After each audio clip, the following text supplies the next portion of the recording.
Hi friends, hello, welcome to Crazy voice. இன்றைக்கி நாம் பார்க்க போகிறது ஒரு மர்ம நாவல் தான். வாங்க கதைக்குள்ளே போகலாம். பகுதி 1. நான் வரட்டுமா டார்லிங்? செய். மறுபடியும் நாம் எப்போ சந்திக்கிறது? நாளைக்கு 5:30க்கு அண்ணா சமாதியில். ஓகே. சொல்லிக்கொண்டே ஆட்டோவை அழைத்தான். அவளை அதில் திணித்தான். ஆட்டோ நகர கையசைத்து விட்டு நிதானமாக ரெஸ்டாரண்ட்டுக்குள் நுழைந்தான். வெல்கம் மன்மதா. குளிரூட்டப்பட்ட அறைக்குள் அவன் நுழைந்ததும் கோரஸாக கைத்தட்டலும் பாட்டும் புறப்பட்டது. சிரிப்புடன் நிமிர்ந்தான். அவனது நண்பர் கூட்டம். இவ எத்தனாவது காதலி மச்சி? கணக்கு வச்சுக்கல. எத்தனை ரூபாய் இவளுக்கு செலவு? ஒரு மைசூர் சில்க் சேலை, 4 வாட்டி மசால் தோசை, ஐஸ்கிரீம், 2 ராமராஜன் படம். சுலபமாக முடிஞ்சு போச்சு. தோலை குலுக்கி கொண்டு சிரித்தான். நாளைக்கு அண்ணா சமாதியா? ஒருவன் கேட்க மற்றவர்கள் குபீரென சிரித்தார்கள். சமாதியில் சந்திக்கிறதா அவன் சொல்லிட்டா அந்த காதலுக்கு அது முற்றுப்புள்ளின்னு நண்பர்கள் வட்டாரத்துக்கு தெரியும். மதன் பேருக்கு ஏற்றபடி அழகன், நண்பர்கள் மத்தியில் செல்லமாக மன்மதன். 25 வயதே நிரம்பிய இளமை தெரிக்கும் இளைஞன். பல கோடி ரூபாய்க்கு அதிபதியான சலபதியின் ஒரே மகன். 50 வயதை கடந்த அப்பா ஓடி ஓடி பணம் சேர்த்து கொண்டிருக்க அதை மின்னல் வேகத்தில் வாலிப விளையாட்டுகளில் கரைத்து கொண்டிருப்பவன். மதனா, சொல்லுடா, நீ ஆசைப்பட்ட பொண்ணுங்களையெல்லாம் உடனே உன் படுக்கைக்கு கொண்டு வர்றியே, அது எப்படிடா? அதான்டா மதன். காலரை தூக்கி விட்டு கொண்டான் கர்வமாக. அது கூட முக்கியமில்லப்பா. அப்புறமா அம்போன்னு விட்டுடுறியே, அப்போது அந்த பொண்ணுங்க சும்மா இருக்குமா? வேற என்ன செய்ய முடியும்? நான் என்ன தசரத சக்கரவர்த்தியா? 64,000 பொண்டாட்டி வச்சுக்க? பல வகைகளில் நஷ்டஈடு தந்து சரி கட்டிடுவேன். என் காதலிகள் இன்னைக்கு மனைவிகள். நானே போய் வாழ்த்திட்டு வருவேன். That's all. ஒரு நாள் மாட்ட போகிற. யார்கிட்ட? யாராவது ஒரு பொண்ணுக்கிட்ட? அதான் நடக்காது மாமோய். எந்த பொண்ணுக்கு என்ன விலைன்னு எனக்கு தெரியும். அதை தந்து அவளை சரி கட்டிடுவேன். என்ன விலை கேட்டாலும் தரக்கூடிய தகுதிகளும் எனக்கு இருக்குது. அப்படியா? ஆமாம். மன்மதா, ஒரு சவால். உமேஷ் ஆரம்பித்தான். மதன் நிமிர்ந்து உட்கார்ந்தான். கமௌட். சவால்னா சாக்லேட் சாப்பிட்ற மாதிரி எனக்கு. சீக்கிரம் சொல்லு. இரு, இப்போவே சொல்ல முடியுமா? எனக்கும் அவகாசம் வேண்டாமா? சரி, அவுட்லைனை சொல்லு. உன் அழகு, இளமை, அந்தஸ்து எதுக்கும் மயங்காத ஒரு பொண்ணை நாங்கள் காட்டுறோம். நீ அவளை உன் வலையில் வீழ்த்தி காட்டணும். முடியுமா? ஃபோ, இதுவா பிரமாதம்? அப்படி ஒரு பொண்ணு இன்னும் பூமியிலேயே பிறக்கலடா. பிறந்தாச்சு. யார் அது? ஆர்வமுடன் முன்னால் வந்தான் மதன். இருமா, அவசரப்படாத. கொஞ்சம் அவகாசம் கொடு, ஆளை காட்டுறேன். அந்த பொண்ணுக்கிட்ட உன் ஒளியிலையை நடத்து. இதுதாண்டா சவால். டிஃபன் முடித்து பில் வந்ததும் அதற்குண்டான பணத்தை வைத்துவிட்டு மதன் எழுந்தான். அவசரமாக தன் காரை கிளப்பிக்கொண்டு அடுத்த காதலையை சந்திக்க விரைந்தான். டேய் உமேஷ். என்ன ராஜா? சவால் விட்டியே, அப்படி ஒன்று பொண்ணு இருக்கா நம்ம ஊரில்? யாருக்கு தெரியும்? சும்மா அவனை சீண்டி பார்க்கலாமேன்னு தான். பொண்ணுக்கு இப்போ எங்கே போவ? தேடி பிடிச்சா போச்சு. ஊரில் பொண்ணுங்களா இல்லை? இளங்கோ சிகரெட்டை கீழே போட்டு தேய்த்தான். உமேஷ், இது சரியில்லை. எது? அவனுக்கு காம விளையாட்டு, நமக்கு பொழுதுபோக்கு. ஆனால் ஒரு பொண்ணுக்கு அது மான பிரச்சனை. நாமளும் அக்கா தங்கச்சிங்க கூட பிறந்திருக்கோம். அவனை திருத்த ஆண்டவனால் கூட முடியாது. ஆனால் நம்மளால் ஒரு பொண்ணு அழ வேண்டாம் ப்ளீஸ். அடப்போடா, இந்த சாமியாரை முதல்ல கழுத்தை பிடிச்சி தள்ளுங்கடா டே. சரி, நீ சொல்லுடா உமேஷ். பொண்ணுக்கு எங்கே போகிறது? எங்கள் ஆஃபீஸில் டெஸ்பேட்சில் ஒரு பொண்ணு இருக்குது. பேர் சுந்தரி. அவளை மனசில் வச்சுக்கிட்டு தான் இந்த சவாலை நான் ஆரம்பித்தேன். சொல்லும் போதே உமேஷின் கண்கள் சிவந்து முகம் லேசான இறுக்கத்தை அணிந்து கொண்டது. அந்த ரெக்கார்ட் ரூம் சம்பவம் அவன் நினைவில் வந்து மோத, மிஸ் சுந்தரி. எழுதி கொண்டிருந்த சுந்தரி மெல்ல நிமிர்ந்தாள். என்ன உமேஷ்? மெட்டீரியல் ஃபைல் வேணுமே. சாவியை எடுத்து அவனிடம் தந்தாள். போய் எடுத்துக்கோங்க. எனக்கு தெரியாது, நீங்கள் தான் மெயின்டைன் பண்ணுறீங்க, கொஞ்சம் வர முடியுமா? சுந்தரி எழுந்தாள். ரெக்கார்ட் ரூம் பூட்டை திறந்து உள்ளே நுழைந்தாள். உமேஷ் ஓசைப்படாமல் பின்தொடர்ந்தான். 8 அடி உயர ஸ்டூல் அடுக்குகள் மிக நெருக்கமாக அமைக்கப்பட்டிருக்கும் அந்த அறையில் 2 அடுக்குகளுக்கு மத்தியில் ஒரு நபர் மட்டுமே நடக்க முடியும். சுந்தரி 4வது அடுக்குக்குள் நுழைந்தாள். கழுத்தை உயர்த்தி 5வது தளத்தை பார்வையிட்டாள். கழுத்தில் வெதுவெதுப்பாக உணர்ந்தாள்.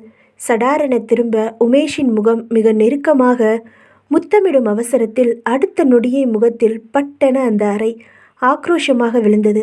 சுந்தரியின் செருப்பு உமேஷின் முகத்தை முத்தமிட்டு திரும்பியது. சுந்தரி குரலை வெகுவாக தலைத்து கொண்டு, உன்னை செருப்பால் அடிக்கணும்னு எனக்கு ரொம்ப நாளாக ஒரு ஆசை. அதுக்கு இன்னைக்கு தான் நேரம் அமைஞ்சுது சொல்லிவிட்டு காரி அவன் முகத்தில் உமிழ்ந்தாள். போய்விட்டாள். அவளது எச்சில் நெற்றியில் சொத்தென விழுந்து மூக்கின் வெளி பயணித்து மீசையில் உரைத்தது. முகத்தை அவசரமாக துடைத்து கொண்டான் உமேஷ். செருப்படி கன்னத்தில் வலித்தது. இதயம் அதைவிட மோசமாக வலித்தது. அவமானத்தில் குறுகி வெளிப்பட்டான். யாரிடமும் பேசவில்லை. அலுவலகம் முடிந்து வெளிப்பட, என்ன பிரதர், இன்னைக்கு நல்ல தீனியா உனக்கு? பரசுவின் குரலில் எகத்தாளம் இருந்தது. என்ன சொல்ற? மச்சண்டா உனக்கு? புது செருப்பால் எல்லாரும் கடி வாங்குவாங்க, நீ அடி வாங்கிட்டு வந்திருக்கியே. பரசு, உஷ், சீராத நைனா. ஏற்கனவே நம்ம ஆஃபீஸில் 4 பேர் அவகிட்ட செருப்படி பட்டாச்சு. நீ 5வது ஆள். எச்சி துப்புனாளா அவன் மூஞ்சில? அவளுக்கு என்னடா அவ்வளோ திமிரு? பகுதி 2. நானும் தான் கேட்குறேன், உனக்கு என்ன அவ்வளோ திமிரு? ஆவேசமாக கேட்ட அம்மாவுக்கு மூச்சு இருத்துது. இந்தா, இந்த ஆஸ்தலினை போட்டுக்கோ. நிறைய சுடுதண்ணி குடிக்கணும் நீ. அப்போ தான் மார்ச்சலி கரையும். நான் என்ன கேட்குறேன், என்ன பதில் சொல்கிற நீ? என்ன சொல்லணும்னா, 5வதா ஒருத்தனை செருப்பால் அடிச்சுட்டு வந்து நிற்கிற. அதையும் நீயே வாய்விட்டு சொல்கிற. என்னடி உன் மனசில் நினப்பு? பார்க்குற பொண்ணை எல்லாம் பரத்தேன்னு நினைக்கிற நாய்களுக்கு செருப்படி மட்டும் போதாதா? தற்சமயம் என்னால் முடிஞ்சது அதுதான். சுந்தரி, நீ ஒரு பொண்ணு. அதனால 4 ஆம்பளைங்க உன் மேலே வஞ்ச வச்சா என்ன வேணும்னா செய்யலாம். சிரித்தாள் சுந்தரி. ஏண்டி சிரிக்கிற? மனசில் ஒன்று தீர்மானித்து அதை சாதிக்கிற அளவு தெம்பு இருக்க எவனுக்கு இருக்குது? இங்கே எவனுக்கு இருக்குது?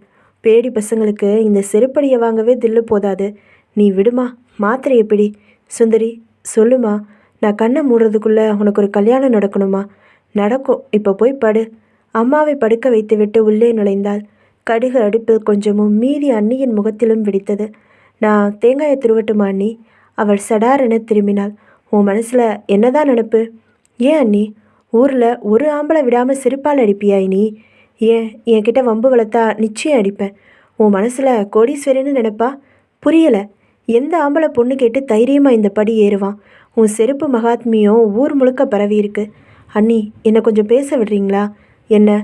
பெண்கள் பயந்து நடுங்கி கோழைகளாக கண்ணீர் சிந்துறதால தான் ஆண்களோட கொட்டம் அதிகமாகுது. என்னை நெருங்க எவனுக்காவது தைரியம் இருக்கா? நாளைக்கு எவன் உன்னை கட்டிப்பான்? பணத்தை கொட்டியால் உங்கள் அண்ணனுக்கு வசதி இருக்கா? அதனால மரியாதையாக நட. நல்ல ஆம்பளை என்னை தேடி வந்தா அப்போ நானே கழுத்தை நீட்டுவேன். அது வரைக்கும் செருப்பை தான் நீட்டுவேன். புரியுதா? தேங்காய் அவியலுக்கா சாம்பாருக்கா? அண்ணி சற்று பயத்துடன் பார்த்தாள் அவளை. சுந்தரி அழுதோ பயந்தோ கவலைப்பட்டோ அண்ணி இது நாள் வரை பார்த்ததில்லை.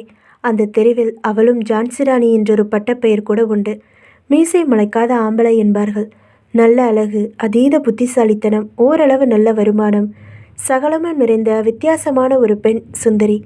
இது நாள் வரை பிரச்சனைகளை பெரிய அளவில் சந்திக்காத சுந்தரிக்கு அது மதன் ரூபத்தில் வரப்போவது அப்பொழுது தெரிந்திருக்க நியாயமில்லை. பகுதி 3. மதன் நடுவில் சுற்றி அவனது நண்பர்கள் சூழ இடம் மதனின் பங்களா. உச்சஸ்தாயியில் மேற்கத்திய இசை ஸ்டேரியோவில் கதறிக்கொண்டிருக்க மேஜை மேல் சுந்தரியின் பாஸ்போர்ட் சைஸ் புகைப்படம். எப்படி இருக்கா மதன்? உமேஷ் கேட்டான். Not bad. இதைவிட வசீகரமான பெண்கள் பல பேரை நான் பார்த்ததுண்டு. இருக்கலாம், ஆனால் இத்தனை தைரியமான ஒரு பொண்ணை நிச்சயம் நீ பார்த்துருக்க முடியாது. ஏன் அப்படி சொல்கிற?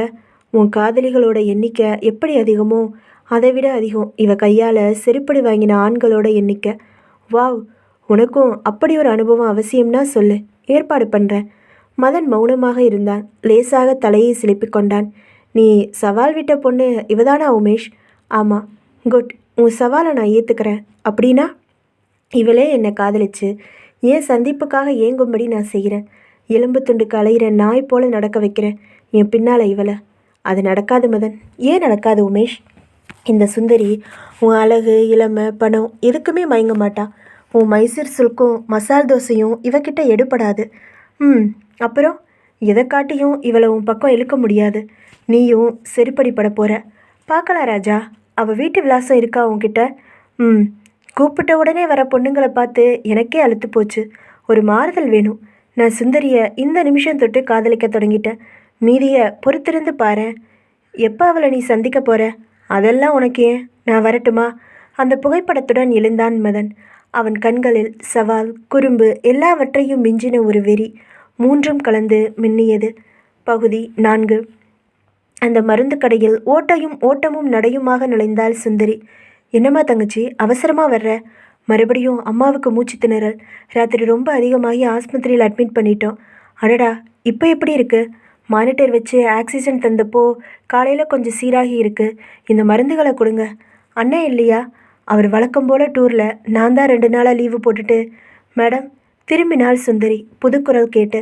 உங்கள் அம்மாவோட ஆஸ்துமா குணமாக நான் ஒரு ஆலோசனை சொல்லலாமா? சொல்லுங்கள் சார். சித்த வைத்தியத்தில் உங்களுக்கு நம்பிக்கை உண்டா? இது வரைக்கும் பார்க்கல. பயங்கரமான ஆஸ்துமா எல்லாம் அதில் குணமாகுது. முயற்சி பண்ணுறீங்களா? இப்போ எனக்கு நேரம் இல்லை. நான் உங்களை எங்கே சந்திக்கலாம்? மருந்துகளை சேகரித்து கொண்டு அவசரமாக கேட்டாள். நீங்கள் போங்க, அப்புறமா பேசிக்கலாம். சுந்தரி விலகினாள். மருத்துவமனை வந்து மருந்துகளை டாக்டரிடம் ஒப்படைத்தாள். அம்மாவின் சுவாசம் சீராகி ஆழ்ந்த உறக்கத்தில் இருந்தாள். நர்ஸ், நீங்கள் கொஞ்சம் பார்த்துக்க முடியுமா? நான் வீட்டுக்கு போய் குளிச்சுட்டு ட்ரெஸ் மாற்றிட்டு 1 மணி நேரத்தில் வந்துடுறேன். போங்கம்மா. சுந்தரி ஓட்டமும் நடையுமாக புறப்பட்டாள். சகலமும் முடிந்து சூடான பாலோடு அவள் திரும்பி அறைக்குள் நுழைந்த போது அதிர்ந்தாள். அவன் வெந்நீரை அம்மாவின் வாயில் கொஞ்சம் கொஞ்சமாக ஊற்றி கொண்டிருந்தான். சுந்தரியின் காலடி யோசையில் திரும்பினான். சுந்தரி லேசான எரிச்சலோடு அவனை ஏறிட்டாள். சாரி, நீங்கள் சலைனை வாங்கிட்டு ஓடினப்போ மனசுக்கு கஷ்டமாக இருந்தது. எதுக்கு? இந்த மாதிரி ஒரு ஆஸ்துமா தான் எங்கள் அக்காவை பழி வாங்கிருச்சு. அது முதல் யாருக்காவது ஆஸ்துமானா என்னால் சகிச்சுக்க முடியறதில்ல. முடிஞ்ச போது அவன் குரல் இடறி கண்கள் கலங்கி போயிருந்தது. சுந்தரிக்கு ஒரு மாதிரி ஆகிவிட்டது. சித்த வைத்திய முறைப்படி சில மருந்துகள் இந்த காகிதத்தில் இருக்குது. நம்பிக்கை இருந்தால் வாங்கி கொடுங்க. உங்கள் அம்மா குணமடைய ஆண்டவனை வேண்டிக்கிறேன். நான் வரட்டுமா? சடார் என வாசலுக்கு வந்து விட்டான். சார், ஒரு நிமிஷம். என்ன? உங்கள் பேரை நீங்கள் சொல்லலை. அதுக்கு அவசியம் இல்லைன்னு நான் நினைக்கிறேன். மறுபடியும் நான் உங்களை சந்திக்க வேண்டிய தேவை எதுவும் இல்லையே மேடம். வரட்டுமா? போய்விட்டான். முதலாக அதிர்ந்து போனாள் சுந்தரி.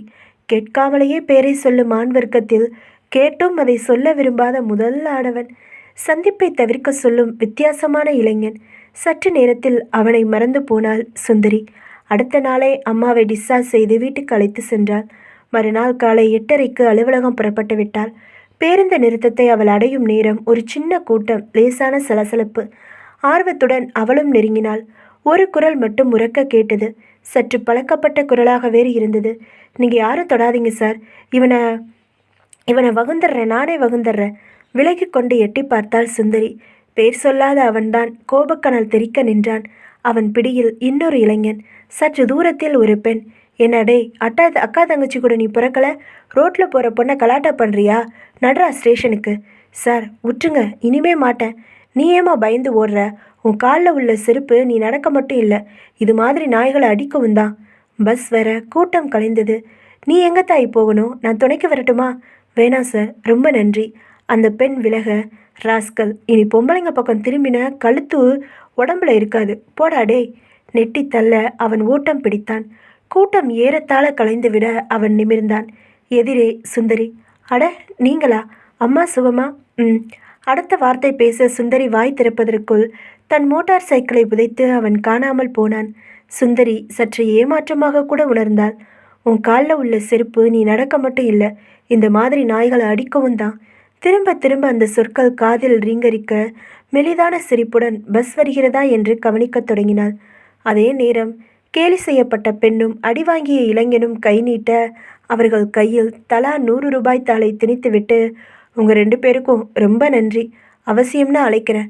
அவர்கள் தலை மறந்ததும் உரைக்க சிரிக்க ஆரம்பித்தான் மதன். பகுதி 5. இரவு சாப்பாடு ஆனதும் சுந்தரி ஒரு புத்தகத்தை கையில் எடுத்துக்கொண்டு பால்கனிக்கு வந்தாள். சுந்தரி, உன்னோட நான் கொஞ்சம் பேசணும். அண்ணனின் குரல் கேட்டு திரும்பி பார்த்தாள். சற்று தள்ளி அன்னையின் பாதி முகம் தெரிந்தது. இவனது வாய் வழியாக அண்ணி என்னவோ சொல்ல ஆசைப்படுகிறாள். பாவம் அண்ணா. லேசாக எழுந்த சிரிப்பை அடக்கி கொண்டு அவனை பார்த்தாள். சொல்லு. அம்மாவுக்கு வயசாகிக்கிட்டே போகுது. கூடவே வியாதியும் ஓயறதில்ல. தெரியும். உனக்கு ஒரு கல்யாணம் செஞ்சு வைக்காம அவன் நிம்மதியாக கண்ணை மூட மாட்டா. உனக்கு ஒரு நல்ல வரன் வந்திருக்கு. அவனை தாண்டி அன்னியின் மேல் பார்வையை ஓடவிட்ட சுந்தரி. பையன் பொள்ளாச்சிக்கு பக்கத்தில் உள்ள ஒரு கிராமத்தில் விவசாயி. ஓரளவுக்கு பண வசதியும் இருக்குது. உன்னை நல்லபடியாக வச்சு காப்பாற்றுவான். அதிகம் எதிர்பார்க்க மாட்டாங்க. வர வெள்ளிக்கிழமை உன்னை பொண்ணு பார்க்க அவங்க வர்றாங்க. அப்படியா? பொள்ளாச்சியில் எங்கள் ஆஃபீஸ் கிளை இல்லையே, எப்படின்னா? எதுக்கு? நீ வேலையை விட்டுற வேண்டியது தானே. நீ பார்த்த ஆசாமிக்கு என்ன படிப்போ? அவன் விவசாயிமா, சொந்தமாக நிலம் இருக்குது, உடலில் வலு இருக்குது. உழைப்பாளிக்கு எதுக்கு படிப்பு? கைநாட்டா? என்ன வயசு? உன்னை விட 12 வயசு அதிகம். இது ஒரு பெரிய வித்தியாசமாக எனக்கு படலை. எழுந்து கொண்டாள் சுந்தரி. என்ன பாதியில் எழுந்துட்ட? எனக்கு பிடிக்கல. அவங்க என்னை பார்க்க வர வேண்டாம்னு தந்தி கொடுத்துரு. அது எப்படி சுந்தரி? எப்படின்னா, கல்யாணம் கட்டிக்க போகிறது நான். ஏன் விருப்பம் இல்லாமல் யாரும் என்னை பார்க்க வரக்கூடாது. அப்படி வந்தா வழக்கம் போல செருப்பால் அடிப்பியா? அண்ணி குறுக்கே நுழைந்தாள். அவசியமா நான் அடிக்க வேண்டியது தான். நிறுத்துடி, என்ன நினச்சிட்டு இருக்க உன் மனசில்? உனக்கு பெரிய கோடீஸ்வர மாப்பிள்ள வருவான்னு என்னம்மா? என்னங்க கேளுங்களேன். பாவம் அண்ணி, எங்கள் அண்ணன். நீங்கள் எழுதி கொடுத்த அத்தனை விவரங்களையும் அவர் ஒப்பிச்சாச்சு. புதுசாக பேச சொன்னா திடீர்னு என்ன பண்ணுவார் பாவம். விட்டுருங்க அவரை. விளையாடுறியா சுந்தரி? அண்ணன் சீர. விளையாடுறது நான் இல்லை. என் வாழ்க்கையில் விளையாட உங்கள் யாருக்கும் உரிமையும் கிடையாது. யார் சொத்தையும் யாரும் திங்கலை. விரும்பலைன்னா விருப்பம் இல்லைன்னா சொல்லிடுங்க. வீட்டை விட்டு நான் வெளியே போயிடுறேன். வேணும்னா அம்மாவையும் கூட்டிக்கிட்டு. சம்பாதிக்கிற திமிருங்க இவளுக்கு. அடிப்படிக்கே அத்தனை அகங்காரம்னா உத்தியோகம் பார்க்குறவங்களுக்கு உதார் இருக்கத்தான் செய்யும். நாளுக்கு நாள் உன் திமிரோட வயசும் ஏறிக்கிட்டே போகுது. ஒரு நாள் அந்தரத்தில் நீ நிற்க வேண்டிய அவசியம் வரும். வரட்டும், அப்போ பார்த்துக்கலாம். Good night. இருவரும் முறைத்து விட்டு உள்ளே போய்விட்டார்கள். 10 நிமிடத்தில் அம்மா வந்தாள். என்னடி சுந்தரி இது? அம்மா, நீயாவது என்னை புரிஞ்சுக்கோ. நீ யாரையாவது விரும்புறியாம்மா? ஐயோ, அதெல்லாம் ஒன்றும் இல்லைம்மா. கண்டவனுக்கு கழுத்தை நீட்ட எனக்கு பிடிக்கலம்மா. மனசுக்கும் கொஞ்சம் பிடிக்கணும் இல்லையா?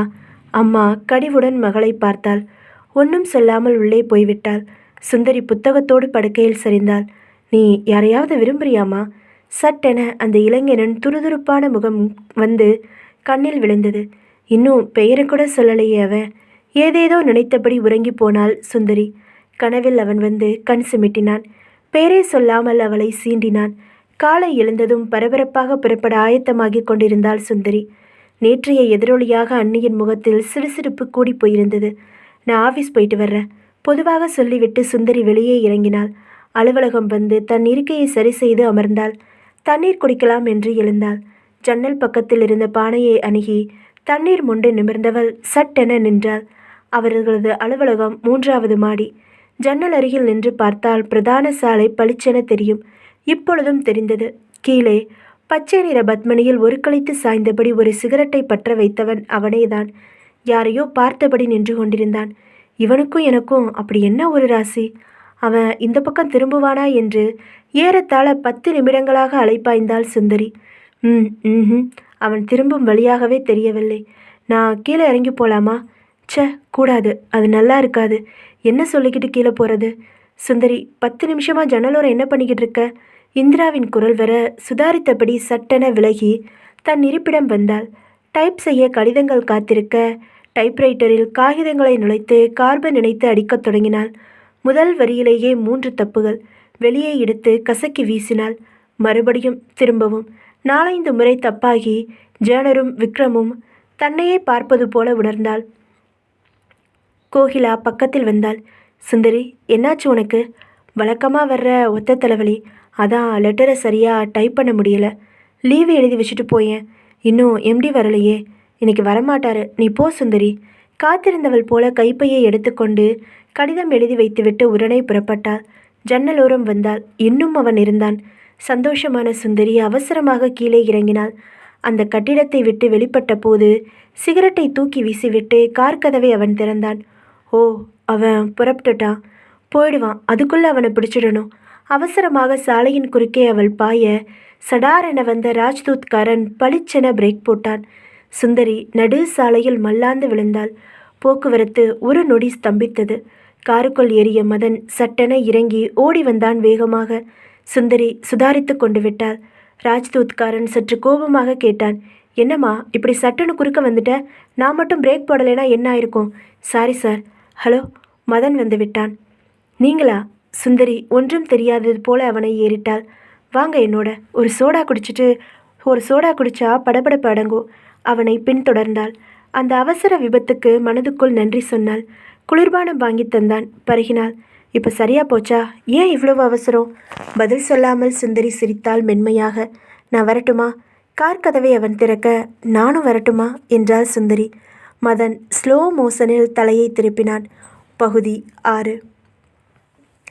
அந்த உயர்தர உணவகத்தில் மின்குளிர் செய்யப்பட்ட அறையில் ஒதுக்குப்புறமான ஒரு மூலையில் மதனும் அவன் எதிரே சுந்தரியும். காரில் ஏறப்போன மதனிடம் நானும் வரட்டுமா என்று அவள் கேட்க முதலில் அவன் அதிர்ந்துதான் போனான். நீங்களுமா? எதுக்கு? எனக்கு இன்னும் படபடப்பு அடங்கலை. தனியாக போக தைரியம் வரலை. உங்கள் வீடு எங்கே? நான் ட்ராப் பண்ணிடுறேன். கமான், வண்டியில் ஏறுங்க. தயங்கினாள். தயங்காதீங்க, ஏறுங்க. அதுக்குள்ள நான் உங்கள் கூட கொஞ்சம் பேசணும். அனுமதி உண்டா? மதன் குழப்பத்தோடு அவளை பார்த்தான். ப்ளீஸ். அவன் தோளை குலுக்கிக் கொண்டான். வண்டியில் ஏறுங்க. இந்த உணவகத்தின் முன் நிறுத்தி இதோ எதிரும் புதிருமாக பேரர் வந்தான். என்ன சாப்பிட்றீங்க? முதல்ல 2 பேருமா வர்றோம். ஸ்வீட்ஸ் ஆர்டர் பண்ணுங்க. அவளை ஒரு மாதிரி பார்த்துவிட்டு 2 ரசமலா கொண்டு வாப்பா. என்ன பேசணும்? என் பேரை இன்னும் நீங்கள் கேட்கல. அதுக்கு அவசியம் இல்லைன்னு நினைக்கிறேன். சரி, நானே சொல்கிறேன். என் பேர் சுந்தரி. உங்கள் பேர்? மதன். தேங்க்யூ. ரசமலாய் வந்தது. மருத்துவமனையில் வந்து அம்மாவுக்கு உதவி செஞ்சீங்க. அன்றைக்கி ரோட்டில் யாரோ ஒரு பொண்ணுக்கு, இன்னைக்கு எனக்கு. உங்களை நான் பாராட்ட ஆசைப்பட்றேன். மன்னிக்கணும். சாதாரண மனிதாபிமானம் உள்ளவங்க செய்யக்கூடியதை நானும் செஞ்சேன். இதில் பாராட்ட என்ன இருக்குது? எதுக்கு எனக்கு தோணுது தான்ப்பா. தோணுது என்ன? தப்பா என்ன? சரி, புறப்படலாமா? ஏன் அவசரப்படுறீங்க? நல்லவர் ஒருத்தரை நண்பராக அடைய நான் ஆசைப்பட்றேன். என் நட்பு உங்களுக்கு பிடிக்கலையா? அப்படி நான் சொல்லலை. அப்போ கொஞ்சம் பேசலாமா? தன்னை பற்றி, தன் குடும்பம் பற்றி, தன் சிறப்பு மகாத்மியம் பற்றி எல்லாம் சொன்னாள். ஐயோ, நான் கூட ஜாக்கிரதையாக இருக்கணும் போல இருக்கே. போங்க மதன். பரதன் அதே செருப்புகளை வச்சு அயோத்தியில் ஆட்சி நடத்தியிருக்கான். எந்த ஒரு பொருளுக்கும் மனிதர்களை பொறுத்து தகுதி மாறும். உங்களை பற்றி நீங்கள் இன்னும் சொல்லவே இல்லை. கோடீஸ்வரர் ஜலபதி ராவ்னு கேள்விப்பட்டதுண்டா? எங்கள் அப்பா தான் அது.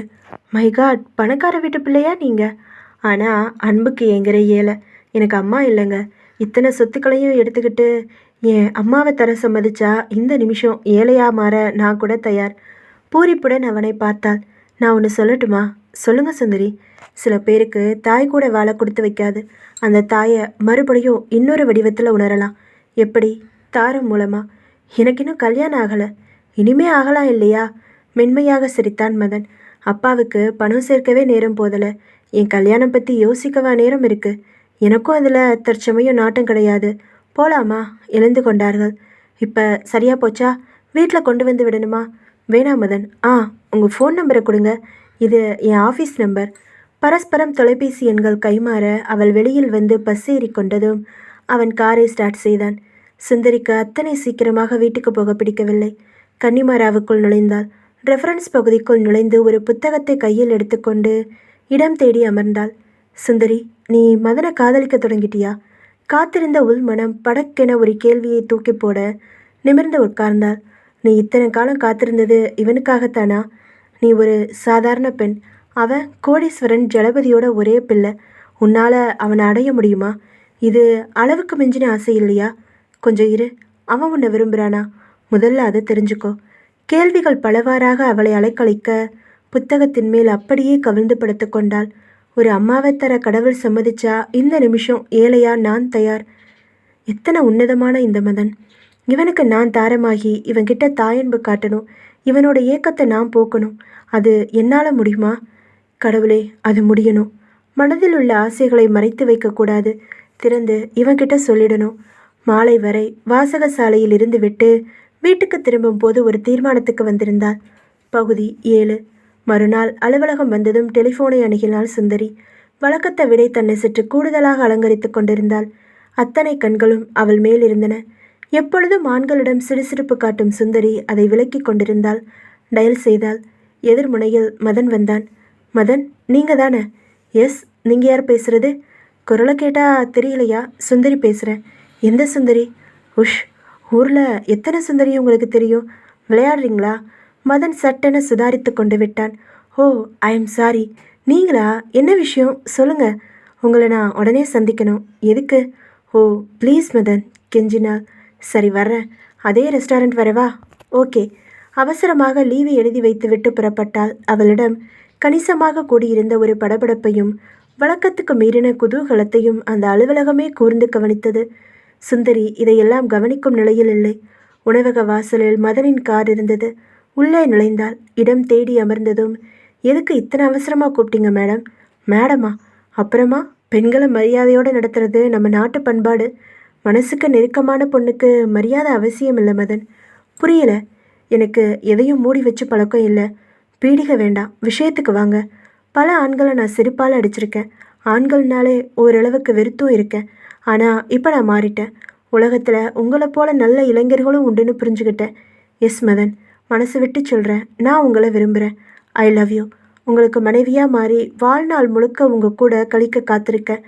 அரைக்கண் மூடிய நிலையில் பரவசத்தோடு பேசிக்கொண்டே போனாள். சுந்தரி இதெல்லாம் ப்ளீஸ் மதன், எதிரடையாக எதுவும் பேசிட வேண்டாம். என்னால் தாங்க முடியாது. உங்களுக்குன்னு எந்த பெண் தொடர்பும் இல்லை. வாழ்நாளில் நல்ல ஒரு துணையை நீங்கள் விரும்புகிறீங்க. அதையே நானாக இருக்கக்கூடாது மதன். சுந்தரி நீங்கள் ஏன் மதன், நமக்கிடையே உள்ள அந்தஸ்து பேதம் உங்களை யோசிக்க வைக்குதா? நோ, நிச்சயமாக அது காரணம் கிடையாது. நான் பணத்தை ஒரு நாள் மதிக்க மாட்டேன். அப்புறம் என்ன மதன், வாழ்க்கையில் இப்படி ஒரு ரெஸ்டாரண்ட் வாசலில் வச்சு ஒரே நாளில் தீர்மானிக்கிறது சரியானதா நான் யோசனை பண்ணுறேன். நீங்கள் யோசனை பண்ணுங்க மதன். போதுமான அவகாசம் எடுத்துக்கோங்க. கூடாதா? ஏன் உங்கள் அப்பா இதுக்கு சம்மதிக்க மாட்டாரா? டேடி என் ஆசைகளுக்கு எப்போவுமே குறுக்க நிற்க மாட்டார். நீங்கள் என்னை விரும்பலையா? தெரியல சுந்தரி. என்ன பதில் எழுது? இது வரைக்கும் காதல்னா என்னன்னு எனக்கு தெரியாது. அதான் யோசிங்க. யோசிச்சு நாளைக்கு உங்கள் பதிலை நீங்கள் சொன்னால் போதும். இழந்து கொண்டாள். சுந்தரி நில்லுங்க. என்ன, உங்களை எனக்கு பிடிச்சிருக்கு. அதுக்கு பேர் காதலான்னு புரியல. சட்டென அவனை நெருங்கி அவன் கைகளை எடுத்துக்கொண்டாள். அதை உயர்த்தி அதில் தன் இதழ்களை மெல்ல பதித்தாள். தேங்க்யூ மதன், போலாமா? வீடு திரும்பி இரவு சாப்பாடு ஆனதும் அம்மாவின் அருகில் வந்தாள். உட்கார்ந்து கொண்டாள். அம்மா, தூங்கிட்டியா? எனக்கு ஏதுமா தூக்கம்? உனக்கு ஒரு நல்ல வாழ்க்கை எப்போ அமையுமோ அப்போ தான் நான் நிம்மதியாக தூங்க முடியும். அப்படின்னா நீ நிம்மதியாக தூங்கக்கூடிய நாள் தூரத்தில் இல்லைம்மா. அம்மா குபீரென எழுந்து உட்கார்ந்து விட்டாள். என்னம்மா சுந்தரி சொல்கிற நீ? சுந்தரி பதட்டம் இல்லாமல் மதனை பற்றி சகல விவரங்களையும் சீரான குரலில் சொல்லி முடித்தாள். இது சரிப்பட்டு வருமா? ஏம்மா, அவன் கோடீஸ்வரன் பிள்ளையாச்சே. பணத்தை அவர் பெருசாக மதிக்கலம்மா. அவரை போல நல்ல ஒரு குணவான அடைய நான் கொடுத்து வச்சிருக்கணுமா? உனக்கு சம்மதம் தானம்மா? என்னை போல சந்தோஷப்படுற ஜென்மம் இந்த பூமியில் உண்டா ராசாத்தி? யார் கண்ணும் படாமல் உன் ஆசைகள் நல்லபடியாக நிறைவேறட்டும். அண்ணக்கிட்ட சொல்ல வேண்டாமா? அவர் தன்னோட சம்மதத்தை நாளைக்கு சொல்லட்டும். முறைப்படி பேசலாமா? சரி, நீ போய் படு சுந்தரி. அதுவரை சகலமும் ஒட்டு கேட்ட அண்ணி விழிக்கென தலையை இழுத்து கொண்டாள். உள்ளே ஓடினாள். கணவனிடம் சகலமும் ஒப்புவித்தாள். குட், நல்ல செய்தி தான். அவள் பணக்காரியானா நமக்கும் நல்லது தானே. மண்ணாங்கட்டி, அவன் இவளை ஏற்றுப்பாளான்னு என்ன நம்பிக்கை? ஏன் நீ இப்படி பேசுகிற? பணக்கார பசங்க யாரும் யோகியமாக இருக்க மாட்டாங்க. எனக்கு என்ன பேச்சு? வாழ்ந்தாலும் தாழ்ந்தாலும் அவமானம் அவங்களுக்கு தான். அண்ணியிடம் பொறாமை நெடி வீசியது. இந்த வாழ்க்கை சுந்தரிக்கு அமைஞ்சிடக்கூடாதே என்று மனது தவித்தது. அதே நேரம் சுந்தரி எதிர்கால கனவுகளோடு உல்லாச ஊற்று புறப்பட தூக்கத்தை தொலைத்தாள். கூடவே சிரிப்பையும். தொலைக்கும் நாள் தொலைதூரத்தில் இல்லை என்பது அவளுக்கு தெரியவே தெரியாது. பகுதி 8. நானும் உன்னை விரும்புகிற சுந்தரி. தன் சங்கீத குரலில் மதன் சொன்னதும் அப்படியே ஆகாயத்தில் எழும்பி பறந்தாள் சுந்தரி. நிஜமாவா மதன்? பிராமிஸா. உன்னை நான் நேசிக்கிறேன், காதலிக்கிறேன், மதிக்கிறேன். வேறு ஏதாவது வார்த்தைகள் தமிழில் உண்டா? சுந்தரி கண்கள் கலங்கி போக அவனை பார்த்தாள். சுந்தரி, உன்னோட கைகளை தொட எனக்கு அனுமதி உண்டா? சட்டென நீட்டினாள் அவன் முன்பாக. அதை எடுத்து புறங்கையில் முத்தமிட்டான். இது முதல் தாம்பூலம். மதன், சொல்லுமா, உங்கள் அப்பா கிட்ட இந்த விவரத்தை சொல்ல வேண்டாமா? நீங்கள் அவர் சம்மதம் முக்கியம் இல்லையா? ஷுவர். அது எந்த வருஷத்தில் நடக்கும்னு தெரியலையே. புரியலை. அப்பா கிட்ட நான் அப்பாயின்மெண்ட் வாங்கணும்னா இன்னும் 6 மாதம் ஆகும். நீங்கள் அவர் பிள்ளை. So what? அவர் அத்தனை பிஸி. அது மட்டும் இல்லை, 6 மாதத்துக்கு அப்புறமா தான் என் ஜாதகம் நல்லா இருக்குன்னு ஜோசியர் சொன்னார். அப்படியா? நீங்கள் எப்போ ஜோசியம் பார்த்தீங்க? அதுவா இப்போ முக்கியம்? அதனால் கொஞ்ச நாள் 2 பேரும் லவ் பண்ணலாம், அப்புறமா கல்யாணம். சரிதானா? நடக்குமா மதன்? ஏன் உனக்கு சந்தேகம்? எனக்கு எப்போவுமே ஒரு சொல்லு தான். தெரியாதா உனக்கு? நான் நம்புகிறேன். 6 மாதம் பொறு. அதுக்குள்ளே அப்பா கிட்ட விவரம் சொல்லிடலாம். அவரை தடுக்க மாட்டார். முறையாக அவரை விட்டே உங்கள் வீட்டில் வந்து பொண்ணு கேட்க வைக்கிற. போதுமா? சரி மதன். அது வரைக்கும் தினமும் நம்ம சந்திக்கிறோம். தினமும்மா? உன்னை பார்க்காம என்னால் இருக்க முடியாது சுந்தரி. சுந்தரி நெகிழ்ந்து போனாள். எங்கள் அம்மாவை நான் இழந்து 20 வருஷம் ஆச்சு. அப்புறமா பெண்ணை உணராதனா இப்போ மறுபடியும் உன்னை நெருங்கிட்டேன். உன்னை நான் விடமாட்டேன் சுந்தரி. சரி, போலாமா? இருவரும் வெளியே வந்தார்கள். அன்றுதான் ஆரம்பம். அடுத்து வந்த 4-5 மாதங்களில் தினசரி ஒரு இடத்தில் சந்திப்பு, ஹோட்டலில் சிற்றுண்டி, தியேட்டரில் சினிமா என்று அவளும் மதனும் சுற்றாத இடமே இல்லை என்று ஆகிப்போனது. அலுவலகம், வீடு, அக்கம் பக்கம், நண்பர்கள் என்று சகலரும் இவர்களை பல இடங்களில் ஜோடியாக பார்த்தார்கள். இவர்களது காதல் மகாத்மியம் தெருவில் ஓடும் நாய்க்கு கூட தெரிந்திருந்தது. அன்று மாலை சற்று தாமதமாக சுந்தரி வீடு திரும்ப அண்ணா இருந்தான் கூடத்தில். சுந்தரி, நில்லு. என்ன? உன்னோட நான் கொஞ்சம் பேசணும். இப்படி வந்து உட்காரு. உட்கார்ந்தாள். நேராக விஷயத்துக்கு வர்றேன். நீயும் இந்த மதனும் 4-5 மாதமாக ஒன்றா சேர்ந்து ஊர் சுற்றுறது எல்லாருக்கும் தெரிஞ்சிருக்கு. அதுக்கு என்ன இப்போது? சுந்தரி, ஏன் கூச்சல் போடுற? அவர் என்னை கல்யாணம் செஞ்சுக்க போகிறாரு. அப்படி அவன் சொன்னானா? ம். சலபதியோட பிள்ளை, ஒரே ப்ளே பாய்னு ஊர் முழுக்க பிரசித்தம். உனக்கு அது தெரியுமா? அவரை பிடிக்காதவங்க 1000 கதை கட்டி விடலாம். எனக்குத்தானே அவர் குணம் தெரியும். உன் மனசை மட்டும்தானே அவனுக்கு தந்திருக்க. அண்ணா, அலறி விட்டாள். ஏன் கத்துற? காரியம் முடிஞ்சதும் கை கழுவுற ஜாதியாச்சு அவன். அவருக்கு அந்த நோக்கம் ஒரு நாள் ஏற்பட்டதில்லை. அவர் ஒரு ஜென்டில்மேன். சுந்தரி, நீ அவசரப்படுற. இல்லை, நிதானமாக தான் இருக்க. மதன் நல்லவர். அவரோட அப்பா கூடிய சீக்கிரம் நம்ம வீட்டுக்கு வந்து முறைப்படி பொண்ணு கேட்பாரு. எழுந்து உள்ளே போய்விட்டாள் சுந்தரி. அதே நேரம் மதன் வீட்டில் அவனது பழைய நண்பர்கள் கூட்டம் கூடியிருந்தது. என்னடா மச்சி, உன் காதல் விவகாரம் எந்த மட்டில் இருக்கு? இவரே அவகிட்ட மயங்கிட்டார் போல இருக்கு. என்னடா 4-5 மாசமா அவ சேலையை பிடிச்சிக்கிட்டு நகர்வில் வந்துட்டுருக்காரே, சர்தானா நைனா? நீயும் செரிப்படிப்பட்டியா இல்லை செருப்பால் அடித்து காதல் பண்ணுறாளா? அத்தனை பேரும் ஹோவென சிரிக்க மதன் ஒரு சிகரெட்டை எடுத்து பற்ற வைத்து கொண்டான். மெல்ல ஒரு முறை இழுத்தான், புகைவிட்டான். முடிஞ்சுதா? இனி நான் பேசலாமா? நீ பேசுறதுக்கு முன்னால் என்ன பேச அனுமதிப்பியா மதன்? இளங்கோ குறுக்கிட்டான். சாமியார் டவுன் டவுன் என்று ராஜா கூச்சலிட கையமர்த்தியவன் மதன். சொல்லி இளங்கோ, அவளும் நல்ல பொண்ணு, உனக்கும் ஒரு நல்ல துணை வேணும். ஒழுங்கா அவளை கல்யாணம் செஞ்சுக்கோ மதன். ஏன் சிரிக்கிற? உமேஷ், இப்படி வா. என்ன சவால் விட்ட நீ? சுந்தரியை மயக்க முடியுமான்னு தானே? மயக்கியாச்சு. உமேஷ் ஏதோ பேச முனைய, இந்த 6 மாதமா ஏன் ஊர் சுத்திரம் தெரியுமா அவளோட? ஏன் அவள் பேரை ரிப்பேர் பண்ண. நான் இல்லைன்னு ஒரு நாள் ஆகும்போது எந்த பையன் அவளை திரும்பி பார்ப்பான்? ஊரே ஒன்றா சேர்ந்து அவளை ஓடுகாலின்னு சொல்லும்போது 1000 பேர் அவளை செருப்பால் அடித்த மாதிரி இருக்கும். சரியா? மதன், இது வேண்டாம். உன்னை நம்புகிற நல்ல பொண்ணை நாசமாக்காத. அட இரு சாமியாரே. கண்ணா, பலான சங்கதி எப்போ? இத்தனை நெருக்கமாக வந்துட்டு அவளை ஒரு வாட்டி ருசி பார்க்காம விடலாமா? அதுக்கு ஒரு நாளும் அவள் சம்மதிக்க மாட்டா. இளங்கோ அலறினான். மதன் இழந்தான். என்ன சொன்ன இப்போ? தன்னை உனக்கு தர அந்த பொண்ணு சம்மதிக்க மாட்டா. இத்தனை நாள் நீ போட்ட வேஷம் இந்த இடத்துல நிச்சயம் களைய போகுது. பார்க்குறியா இளங்கோ? இதையும் நான் சவாலாக எடுத்துக்கிறேன். அவளே விரும்பி என்கிட்ட வரும்படியாக நானே செய்கிறேன். 2 பேர் விசிலடித்தார்கள். சபாஸ், சரியான போற்றி என்றான் வீரப்பா குரலில் ஒருவன். அவர்கள் கலைந்தார்கள். மதன் தன் அறைக்குள் நுழைந்து அந்த அயல்நாட்டு சரக்கை எடுத்து ஒரு லார்ஜ் ஏற்றிக்கொண்டான். உள்ளே ஒரு கதகதப்பு பரவ அதிவேகமாக யோசிக்கத் தொடங்கினான். இந்த சவால்லையும் ஜெயிக்கணும். சுந்தரியை எப்படி படுக்கைக்கு வரவழைக்கிறது? கொஞ்சம் சூட்சமமான பெண். இந்த விவகாரத்தில் கொஞ்சம் நிதானமாக செயல்படணும். மல்லாந்து படுத்து கண்களை மூடி யோசிக்கத் தொடங்கிவிட்டான். அவனது மூளையில் அற்புதமான ஒரு திட்டம் உதித்த போது நள்ளிரவை கலர்ந்திருந்தது. பகுதி 9. சுந்தரி, எனக்கு ஒரு ஆசை. சொல்லுங்க மதன். ஆனால் அது நிறைவேறாது. ஏன்? ஆசையை சொன்னாதானே தெரியும்.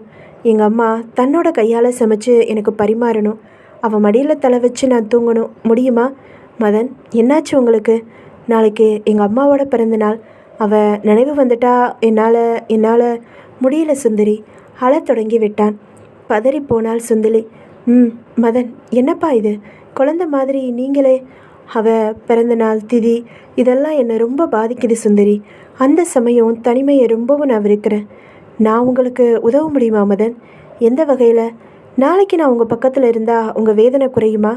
தாய்க்கு பின்னால் தாரம் தானே மதன். நீ இன்னும் அப்படி ஆகலையே சுந்தரி. நீ என் வீட்டுக்கு வர்றது முறையில்லை. என் வீட்டுக்கு நான் வர என்ன தடை மதன்? நாளைக்கு நீங்கள் அனுமதிச்சா நான் வர்றேன். நிஜமாவா சுந்தரி? காலையில் காஃபிலேருந்து நீ தான் தரணும் எனக்கு. ஷூர். உங்கள் வீட்டில் என்ன சொல்லுவ? அதை நான் பார்த்துக்கிறேன். விடிய காலையில் நம்ம வீட்டில் இருப்பேன். ஓகே. அவள் புறப்பட்டு விட்டாள். மறுநாள் அத்தனை பணியாளர்களுக்கும் விடுப்பு கொடுத்து அனுப்பிவிட்டான் மதன். வீட்டில் அவன் இருக்கும்படி பார்த்து கொண்டான். அதிகாலை 4:30க்கு மின்சார மணி அலற போய் கதவை திறந்தான். சுந்தரிதான். Good morning. பெட் காஃபியிலிருந்து வேணும்னா போய் படுங்க. சரி. அவன் போய்விட்டான். சுந்தரி குளித்து ஆர்கட்டாக தலையை அமைத்து கொண்டு வந்திருந்த கைத்தறி சேலையை கட்டிக்கொண்டு எளிமையாக அடுக்கலைக்குள் நுழைந்தாள். சட்டென நினைவுக்கு வர வெளிப்பட்டாள். மதன் அம்மாவிடம் படம் மாலையோடு ஹாலில் இருக்க அதன் முன் நின்று கை கூப்பினாள். அம்மா, என்னோட இந்த வரவு தற்காலிகம்தான். நிரந்தரமாக உன் இடத்துக்கு இந்த வீட்டுக்கு தலைவியாக நான் வரணும். அதுக்கு என்ன நீ ஆசீர்வாதம் செய்யணும். ஒரு மலர் சுந்தரியின் தலையில் சட்டென விழ அழுது விட்டாள் சுந்தரி. ஏறத்தாழ காஃபி தயாரித்து கொண்டு மதனின் அறைக்குள் நுழைந்தாள். Good morning, coffee ready. Madan எழுந்தான். எங்கள் அம்மா காஃபியை இப்படி தரமாட்டாங்க. கன்னத்தில் 2 முத்தம் தந்துட்டு அப்புறமா கையில் தருவாங்க. அப்போது உங்கள் வயசில் 7, இப்போது 27. மனசில் நீ அம்மாவா ஆயிட்டா என் வயசு உன்னை என்ன செய்ய போகுது? அப்படியா? அப்போ நான் தயார். காஃபியை வைத்துவிட்டு அவனை நெருங்கினாள். அவன் கன்னங்களில் மெல்ல முத்தமிட்டாள். இந்தாடா கண்ணா காஃபி, போதுமாடா? என்னது டாவா? நான் இப்போ உன் அம்மாடா. மதன் சிரித்து விட்டான். அவளும் சேர்ந்து சிரித்தாள். சாரிம்மா, உன்கிட்ட அளவுக்கு மீறி நான் உரிமை எடுத்துக்கிறேனா சுந்தரி? அந்த உரிமைக்கு உங்களுக்கு தகுதி உண்டு மதன். நான் கோவப்படலையே. சரி, என்ன சாப்பாடு பிடிக்கும்? சீக்கிரம் மெனு சொல்லுங்கள். Chicken roast. நான் சைவம். அப்போது உனக்கு பிடிச்சதை சம. அது எனக்கும் இனி பிடிக்கும். பிடிச்சுதானே ஆகணும். சிரித்து கொண்டே விலகினாள். சமையல் முடித்தாள். எங்கள் அம்மா என்ன தேய்ச்சி என்னை குளிப்பாட்டுவாங்க. பட் அந்த ஐட்டத்தை மட்டும் இன்றைக்கி விட்டுடலாம். ஏன் விடணும்? கமான் வாங்க. வேணா சுந்தரி. அட வாங்க, நான் தேய்ச்சி விடுறேன். அவன் தலைக்கு எண்ணெய் வைத்தாள். வெறும் டவலோடு நின்றான் அவன். பாத்ரூமுக்கு அவனை தள்ளி கொண்டு போனாள். உட்காருங்க.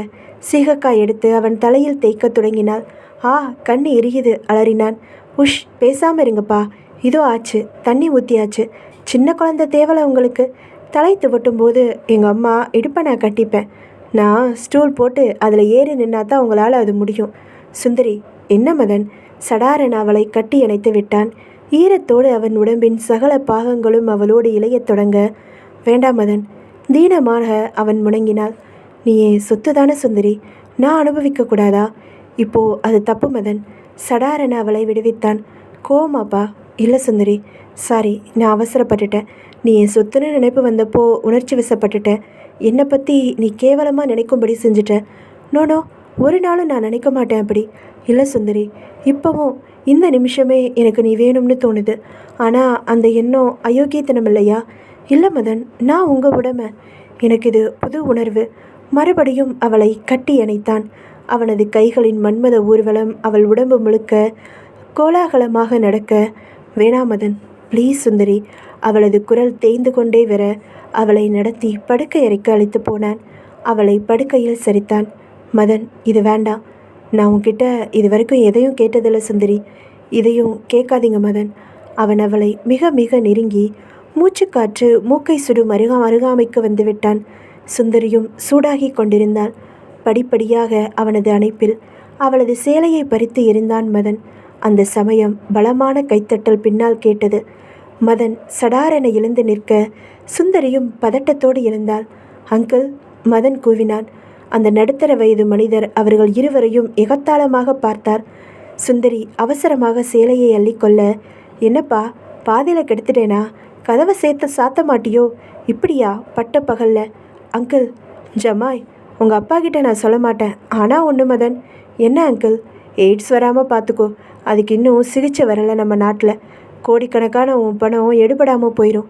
சுந்தரி சீற்றத்துடன் திரும்ப, இவளுக்கு என்ன ரேட்டு? ஹோம்லியாக இருக்காளே, எங்கேருந்து பிடிச்ச? You stop it bastard. என்ன நினச்ச நீ? மதன், அந்த ஆளை வெளியே போக சொல்லுங்கள். அவர் பேச்சுக்கு என்ன அர்த்தம் வருது தெரியுமா? என்னடா மதன், பிச்சு கொலைக்குது. என்னடா சொன்ன? சுந்தரி பாய்ந்தாள். மதன் தடுத்தான். இரு சுந்தரி, அவரை என்ன பண்ண போகிற? உன் பாணியில் செருப்பால் அடிக்க போறியா? மதன், அதெல்லாம் அப்போது நீ நெருப்பாக இருந்த காலத்தில் உன் செருப்புக்கு கூட மரியாதை இருந்தது. ஆனால் இப்போ இல்லை. மதன், எப்போ கல்யாணம் ஆகாமல் என் படுக்க வர நீ வந்தாச்சோ அப்போவே பேச யோகியதை இல்லை உனக்கு. மதன், நான் உங்கள் மனைவி. தாலி இருக்கா? அதான் கட்ட போகிறீங்களே. யார் சொன்னா? பாருங்க அங்கிள், இவளை நான் யாருக்காவது தாலி கட்டியிருக்கேனா? மதன். சுந்தரி அலறிவிட்டாள். யாருமா நீ? இவனை பற்றி உனக்கு தெரியாதா? படுக்கைக்கு வர்ற பொண்ணுங்க எல்லாம் பொண்டாட்டினா ஊரில் பாதி பொம்பளைங்களுக்கு இவன் புருஷனாக இருக்கணும். முடியுங்கிறியா? மதன், இது நிஜமா? பின்ன பொய்யா? அப்போ நீங்கள் என்னை காதலிச்சது? அப்படி நடித்தேன். காரணம், நண்பர்கள் மத்தியில் பந்தயம் கட்டினோம், சவால் விட்டோம். நீ தான் செருப்படி சுந்தரின்னு ஊரில் பிரபலமாக இருக்கியே. உன் அள்ளி தர்பாரை கிள்ளை எரிஞ்சா என்னன்னு ஒரு ஆசை வந்துச்சு எனக்கு. அதான் முயற்சி செஞ்சேன். நீ நெருப்புன்னு நாட்டில் சொல்கிறாங்க. நான் அணைச்சப்போ மட்டும் ஏன் சுடலை? அட பாவி. உஷ், சபிக்காத கண்ணு. நான் தான் உன்னை கற்பழிக்கலையே. என் பெட்ரூம் வரைக்கும் வந்து கற்போட போகிற ஒரே கன்னி பொண்ணு நீ தான். இது சாதனை இல்லையா? எவ்வளோ பணம் வேணும் உனக்கு? எதுக்கு? 6 மாதமாக என்னோட ஊர் சுற்றி இருக்க. உன் பேர் நாத்தமா நாரியாச்சு, அதுக்கு நஷ்டஈடு நான் தர வேண்டாமா? எழுந்து போனாள். திரும்பும்போது செக் புத்தகம் இருந்தது. இது பிளாங்க் செக். எங்கள் டாடி கையெழுத்து போட்டு ஒரு செக் புத்தகமே தந்துட்டு போயிருக்காரு. எத்தனை லட்சம் வேணுமோ நிரப்பிக்கோ. என்னை செருப்பால் அடிக்கலாம்னு தோணுதா? என் காசில் புதுசாக ஒரு ஜோடி செருப்பு வாங்கிக்கோ. என்ன சரியா? சுந்தரி ஏலத்தால் செத்திருந்தா. நீ நல்லா இருக்க மாட்ட மதன். உன்னோட வாலிப விளையாட்டுக்கு பொழுதுபோக்குக்கு நல்ல ஒரு பெண்ணை பலியாக்கிட்ட. இதுக்கு நீ அனுபவிப்ப. நான் இப்போவும் அனுபவிச்சுட்டு தான் இருக்கேன். ஐ மீன் வாழ்க்கையை. அவர் ஓடி ஓடி சம்பாதிக்கிறது எதுக்கு தெரியுமா? நான் சந்தோஷப்பட. என்கிட்ட பணம் இருக்குது. என் சந்தோஷத்துக்காக கரன்சிகளை எரிச்சு எதையும் வாங்க முடியும் என்னால். நீயும் சாப்பிடு, பரவாயில்ல. இஷ்டம் இருந்தால் என் படுக்கையை நீ பகிர்ந்துக்கலாம். அதுக்கு தனி செக் தர்றேன், வர்றியா? காரி அவன் முகத்தில் உமிழ்ந்தாள். தோ, வெக்கமா இல்லை உனக்கு? எனக்கா? அடுத்தவன் வீட்டில் பெட்ரூமில் பெட்டிக்கோட்டோடு நிற்கிற நீ பேச யோகிதை இருக்கா? வெளியே போடி. ஊரில் 4 பேர்கிட்ட போய் நடந்ததை சொல்லி நியாயம் கேளு. போ, கெட் லாஸ்ட் ஐசே. ஒரு நிமிஷம் இரு. அவமானம் தாங்காமல் தற்கொலை செஞ்சுக்க போறியா? அது கோலத்தனம். நீ பலானபடி வைக்கிறேன். ராசியான ஆசாமினா. கண்ணடித்தான் அவளை பார்த்து. ஒன்றும் பேசாமல் நடந்தாள். பணம் வேணாமா கண்ணு? திரும்பி பார்த்தாள். ஒரு நிமிடம் பார்வை முழுவதும் அவனை நிரப்பிக்கொண்டாள். விருட்டென வெளியேறினாள். மதன் அதிர அதிர சிரித்தான். இடுப்பை பிடித்து கொண்டு துவண்டு போகும் வரை சிரித்தான்.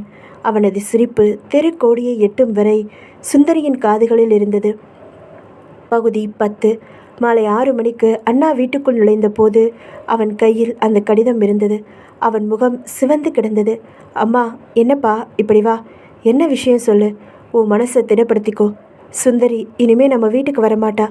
என்னடா ஆச்சு அவளுக்கு? எங்கள் ஆஃபீஸ்க்கு யார் மூலமாவோ இந்த லெட்டரை தந்தி அனுப்பியிருக்கா. லெட்டரா? படிக்கிறேன் கேளு. அன்புள்ள அம்மா, நான் தப்பு கணக்கு போட்டுட்டேன். தவறான பாதையை தேர்ந்தெடுத்துட்டேன். இனி அந்த வீட்டுக்குள்ளே நுழைய எனக்கு அருகதை இல்லை. நான் பயந்து ஊரை விட்டு ஓடவும் இல்லை. நான் தீர்க்க வேண்டிய கணக்கு ஒன்று இருக்குது. அதை முடிச்சதுக்கப்புறமா முடிஞ்சா வர்றேன். சுந்தரி. என்னடா தம்பி அர்த்தம் இதுக்கு? புரியல. உன் பொண்ணு அவன்கிட்ட கெட்டு போயிட்டான்னு அர்த்தம். அண்ணி குறுக்கே வர. நிறுத்தடி. என் சுந்தரி நெருப்பு. அதான் தன்னைத்தானே சுட்டுக்கிட்டா போல இருக்கு. எனக்கு அப்போவே தெரியும். பணக்கார பசங்க காரியம் ஆனதும் கை கழுவுற ரகம்னு. இல்லை, என் பொண்ணு நல்லவ. அப்போது அவள் போன இடத்துக்கு நீங்களும் போங்க. நல்லவங்களுக்கெல்லாம் இந்த வீட்டில் இடமில்லை. சுமாரு சுமதி. என்னை அடக்க உனக்கென்னையா யோகிதை? உதவாத அம்மா, ஓடுகாலி தங்கச்சி. அம்மா ஓடி போய் உள்ளே நுழைந்தாள். அடி பாவி பொண்ணே, உன் மேலே எத்தனை நம்பிக்கை வச்சுருந்தேனா? உன்னை பற்றி எத்தனை கனவுகளை வளர்த்து வச்சுருந்தேன். இப்படி செஞ்சுட்டியேடி. அம்மாவுக்கு மூச்சு திணறல் அதிகமாக தொடங்கிவிட்டது. அதே நேரம் ஹிரே பலத்த ஓசையோடு விஸ்கி கிண்ணங்கள் மோத தன் வெற்றியை கோலாகலமாக கொண்டாடி கொண்டிருந்தான் மதன்.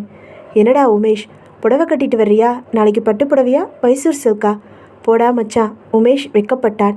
அதில் சந்தோஷம் இருந்தது. சாமியாரை எங்கடா காணலை? சொல்லும் போதே இளங்கோ உள்ளே நுழைந்தான். வாடா, வந்து பார்ட்டியில் கலந்துக்கோ. சொல்லிட்டு போக வந்தேன். எங்கடா? ஊரை விட்டா? உமேஷ் கேட்டான். இல்லை, உங்களை எல்லாம் விட்டுட்டு. இனிமே உங்கள் நட்பு தொடர்ந்தா என் மரியாதை சரியும். Take it easy Ilango. எப்படி மதன்? உன் பணத்திமிரில் ஒரு நல்ல குடும்ப பொண்ணை நீ நாசப்படுத்திட்ட. அவள் வீட்டை விட்டு போயிட்டா. அவங்க அம்மா மறுபடியும் ஆஸ்பத்திரியில். தெரியுமா உனக்கு? I don't care. இது பாதகம் மதன். நீ மனுஷனே இல்லை. இந்த காக்கா கூட்டம் உன் கரன்சிகள் தீர்ந்தா பறந்துடும். உன்னை நேசிக்க ஒரு ஆத்மா கூட தேடினாலும் கிடைக்கவே கிடைக்காது. ஞாபகம் இருக்கட்டும். நல்ல வசனண்டா வாத்தியாரே. சினிமாவுக்கு எழுதலாம் நீ. மதன், நீ ஒரு படம் எடுடா. அவன் என்ன பாம்பாடா? ச்சே, அறுக்காத சப்பமுக்கா. சினிமா எடுடா மதன். நல்ல ஒரு டைட்டில் வச்சுருக்கேனா? சொல்லுடா உமேஷ். அந்தரத்தில் சுந்தரி. எப்படி இருக்கு? அத்தனை பேரும் ஹோரஸாக சிரிக்க குட்பை மதன். இளங்கோ புறப்பட்டு விட்டான். அவர்கள் சகலரும் குடியும் கும்மாளமுமாக ரகளை செய்து கொண்டிருக்க அந்த இரவு நேரத்தில் சுந்தரியின் அம்மா மூச்சை நிறுத்தி கொண்டாள் நிரந்தரமாக. பகுதி 11. காலை 7 மணிக்கு மதன் அறையில் அவனது பர்சனல் டெலிஃபோன் ஒலித்தது. ரிசீவரை எடுத்தான். மதன் பேசுகிறேன். ஹலோ டாடி, நீங்களா? எங்கேருந்து? அப்படியா? ஓகே டாடி, நான் ஏர்போர்ட்டுக்கு வரவா? வேண்டாமா? எந்த ஃப்ளைட்டுன்னு தெரியலையா? ஓகே, வீட்டில் உங்களுக்காக நான் காத்திருக்கேன். சரியா? ரிசீவரை வைத்தான். இன்டர்காம் மூலம் மேனேஜரை அழைத்தான். டாடி இன்னைக்கு வர்றாங்களாம், உங்ககிட்ட சொல்ல சொன்னார். மற்ற வேலையாட்களை ஒழுங்காக வர சொல்லுங்க. சரி சார். மதன் ஷேவிங் முடித்து குளித்து தயாராகி விட்டான். காலை சிற்றுண்டிக்கு சாப்பாட்டு மேஜைக்கு வந்து விட்டான். சுந்தரி விவகாரம் முடிந்து ஏறத்தாழ 4-5 மாதங்கள் ஆகிவிட்டது. சிற்றுண்டியை முடித்துக்கொண்டு தன் அறைக்கு வர மறுபடியும் ஃபோன். ஹே ஜீவா, நீயா? இன்னிக்கா? வேணாம், திடீர்னு டாடி வர்றதா தகவல். அவர் இருக்கிற வரைக்கும் நல்ல பிள்ளையாக இருந்துட்டு போகிறேனே. ஓகே. அடுத்த 1 மணி நேரத்தில் மறுபடியும் டெலிஃபோன். டாடியா, வந்தாச்சா? ஏன் ஹோட்டலில் ரூம் போட்டீங்க? நான் அங்கே வரணுமா? இதோ வர்றேன். உடனே புறப்பட்டான். வந்த வேகத்தில் புறப்பட்டு விடுவாரா? நல்லது, அவர் ஊரில் இருந்தால் தொல்லை. அந்த 5 நட்சத்திர ஹோட்டல் வாசலில் தன் பத்மினியை நிறுத்திவிட்டு ரிசப்ஷனை அணுகினான். விவரம் சொன்னான். சூட் நம்பர் தெரிந்து மின்தூக்கி மூலம் 4வது மாடியை அடைந்தான். கதவை தட்ட சலபதி கதவை திறந்தார். வாடா கண்ணா, உன்னை பார்த்து எத்தனை வாரங்களாச்சு? வாரங்கள் இல்லை டாடி, மாசங்கள். உட்காரு, காஃபி சொல்லட்டுமா? அவசரம் இல்லை. வீடு இருக்கும்போது ஏன் ஹோட்டல்? திரும்பவும் போகணுமா? இல்லை, உன் கூட வீட்டில் வச்சு பேச முடியாத சில விஷயங்கள் இருக்குது. அது என்ன டாடி? நீ என்னை புரிஞ்சுக்கணும். சும்மா சொல்லுங்க டாடி. எனக்கு என்ன வயசு? 55. ஆமாம். என்ன இப்போ உன் வயசுக்கு என்ன? உனக்கு 7வது வயசு நடக்கும்போது உங்கள் அம்மா ஒரு விபத்தில் தவறிட்டா. இந்த 20 வருஷமாக ஒரு துணையை எனக்குன்னு தேடிக்காமல் நான் வாழ்ந்துட்டேன். தெரியுமே, இந்த வயசில் உனக்கு எல்லாமே புரியும். இந்த 20 வயசில் எத்தனை நரக வேதனை நான் அனுபவிச்சிருப்பேன் தெரியுமா? பச்சையாக சொல்கிறேன். பல முறை பணம் கொடுத்து சுகத்தை நான் வாங்கியிருக்கேன். இட்ஸ் ஓகே டாடி, அதில் தப்பு இல்லை. ஆனால் அதுவே உனக்கு உடன்பாடாக படலை. அது மட்டும் இல்லை, நானும் மாதத்தில் பாதி நாள் வெளியூரில், நீ மட்டும் வீட்டில். பொறுப்பை ஏற்றுக்க ஒரு பொண்ணு இல்லாத வீட்டில் யானை குதிரை போனாலும் யாருக்கும் புரியறதில்ல. சம்பாதிக்கிற சொத்தை நிர்வகிக்க வீட்டுக்கு ஒரு பொண்ணு வேண்டாமா? தன் திருமணத்தை பற்றி பேசப் போகிறார் என்று நினைத்து கொண்டான் மதன். டாடி, எனக்கு தெரியும், நீ உத்தமனான பிள்ளைன்னு எனக்கு தெரியும். ஊர் சுற்றுற பிள்ளைக்கு கால்கட்டு போட அவசரப்படணும். உத்தமனான பிள்ளைக்கு அந்த அவசியம் உடனே இல்லை. அவன் குழம்ப. நான் சுற்றி வளைக்கல மதன். உன்னோட அனுமதி கேட்காம நான் உனக்கு ஒரு அம்மாவை கொண்டு வந்திருக்கேன். டாடி, அலறி விட்டான் மதன். நான் சோர்ந்து போயிட்டேன். எனக்கும் துவளும் போது சாஞ்சுக்க ஒரு தோல் வேண்டாமா? கேவலம் உடல் பசிக்காக மட்டும் இல்லை, இந்த உறவுக்கு ஏங்கிக்கிட்ட 2 பேரும். நான் ஒரு பொண்ணை பதிவு திருமணம் செஞ்சுக்கிட்டு கூட்டிகிட்டு வந்துட்டேன். அவங்க வந்திருக்காங்களா? அவள் ஒரு அனாதை, ஆனால் நல்ல பொண்ணு. யாரோ ஒருத்தரை காதலிச்சு கடுமையாக ஏமாற்றப்பட்ட பொண்ணு. வாழ்வை முடிச்சுக்க போனப்போ வழியில் நான் குறுக்கிட்டேன். என்னோட அவளை தங்க வச்சேன். அவளோட குணம் எனக்கு பிடிச்சு போச்சு. நான் முடிவு செஞ்சுட்டேன். வெளியே வாமா, உன் பிள்ளை வந்திருக்கான். பார்வையை உயர்த்தினான் மதன். அந்த பெண்ணின் மெட்டி அணிந்த மஞ்சள் பூசிய கால்கள் மெல்ல வெளிப்பட்டது. பார்வையை படிப்படியாக உயர்த்திய மதன் அது முகத்துக்கு வர அப்படியே தூக்கி வீசப்பட்டான். அது சுந்தரி, சாட்சாத் சுந்தரியே தான். சுந்தரி, உன்னை விடக்கூட சின்னவ மதன். நான் அவளை நிர்பந்திக்கலை. அவளை விரும்பித்தான் என்னை புருஷனாக ஏற்றுக்கிட்டா. உனக்கு பிடிச்சிருக்கா இந்த புதிய அம்மாவை? மதனின் உடம்பு முழுக்க தீ பிடித்து கொண்டது போல எரிந்தது. உன் கையால் என் பிள்ளைக்கு முதல்ல பால்கோவா கொடு சுந்தரி. அவள் உள்ளே போய் ஒரு ஸ்பூனில் பால்கோவா எடுத்து வந்தாள். வா மதன், நானே உனக்கு ஊட்டி விடுறேன். அவனை நெருங்கினாள். மிக சன்னமான குரலில் அவனுக்கு மட்டுமே கேட்கும்படியாக, அன்னைக்கு என்ன சொன்ன? இத்தனை சொத்துக்களையும் எடுத்துக்கிட்டு ஒரு அம்மாவை கடவுள் எனக்கு தந்தா பரம ஏழையாக கூட நான் சுத்தமாக இருக்கேன்னு சொன்னேன் இல்லையா? கடவுள் உனக்கு அம்மாவை தந்தாச்சு. அடுத்தது என்ன? ஏழையாக வேண்டியது தானா? என்னடா ராஜா, சொல்லு. மதன் உறைந்து போனான். பகுதி 12. டாடி, இப்போ நான் பேசலாமா? சொல்லுப்பா. உங்கள் தனிப்பட்ட விருப்பம் இந்த கல்யாணம். ஏன்னு கேட்க எனக்கு உரிமை இல்லை. ஆனாலும் சமூகத்தில் ஜலபதி ராவ்னா ஒரு தனி மரியாதை உண்டுன்னு நான் நினைக்கிறேன். அதனால் இத்தனை வயசில் இப்படி ஒரு உறவு உங்கள் மரியாதையை சரிய வைக்காதா? வைக்காது மதன். ஊர் கூடி உண்மையை ஒத்துக்கிற ஆண்மை உங்கள் அப்பா கிட்ட இருக்குன்னு உலகம் அவரை பாராட்டும். நான் உங்ககிட்ட அபிப்பிராயம் கேட்கல. Stop it Madan. ஒருமையில் அவளை கூப்பிட உனக்கு உரிமை இல்லை. அவள் உனக்கு அம்மா. அப்படி நான் ஒத்துக்கணும்னு அவசியம் இல்லை. மதன், விடுங்க அவனை. குழந்தை தானே. எந்த பிள்ளை அப்பாவோட 2வது மனைவியை தன் தாயின்னு ஒத்துக்கும்? நாளாகும். அது வரைக்கும் நான் காத்திருக்கேன். டாடி, இவ நம்ம வீட்டுக்கு வரப்போகிறாளா? என்னப்பா இப்படி கேட்டுட்ட? என்னை தடுக்க யாருக்கு உரிமை? எங்க சட்டப்பூர்வமான மனைவினா திருமதி ஜலபதி ராவ். என்னங்க, ஹோட்டலை காலி பண்ணிவிட்டு உடனே புறப்படுங்க. நோ, இவ வந்தா நான் அந்த வீட்டில் இருக்க மாட்டேன். மதன், இருங்க. ஏன் கூச்சல் போடுறீங்க? எங்கே போயிடுவான் நம்ம பிள்ளை? உங்களை விட்டா அவனுக்கு ஏது நாதி? வயிறு காஞ்சா தன்னால் வர்றான். புறப்படுங்க. மதன் ஆத்திரத்துடன் நாற்காலியை எட்டி உதைத்தான். படாரென கதவை திறந்து கொண்டு வெளியேறினான். கால் போன போக்கில் அலைந்தான். பாரில் போய் நிறைய குடித்தான். இரவு 10 மணிக்கு வீடு திரும்பினான். மின்சார மணியை அழுத்தினான். கதவை திறந்தது சுந்தரி. சோபாவில் சரிந்தான். முத்தையா, கெய்சரை போடு, நான் குளிக்கணும். இந்த வேலையில் குளிச்சா உடம்புக்கு ஆகாது மதன், போய்ப்படு. நான் முத்தையாவை கூப்பிட்டேன். அவனை வேலையை விட்டு நான் நிறுத்தியாச்சு.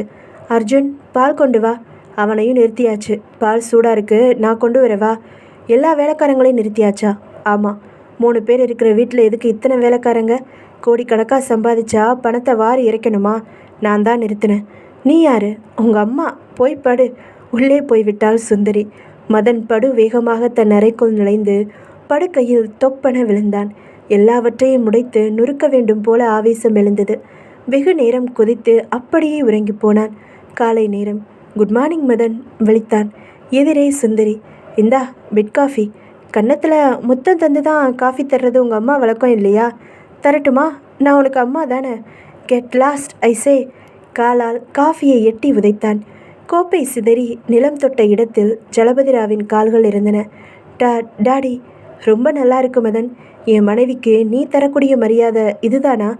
என்னங்க நீங்கள் ஏன் இதையெல்லாம் பெருசுப்படுத்துறீங்க? அவன் என் பிள்ளை தானே.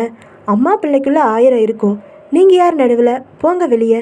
சுந்தரி, நீ போங்க. போங்கள. மதன், நீ என்ன தேய்ச்சி குளிச்சு எத்தனை வருஷமாச்சு? சீக்கிரம் வா, நான் என்ன வச்சு விடுறேன் உனக்கு? மதன் எரித்து விடுவதைப் போல அவளை பார்த்தான். நீ போக மாட்டேங்கிருந்து? அம்மா, நான் சும்மா இல்லட ராஜா.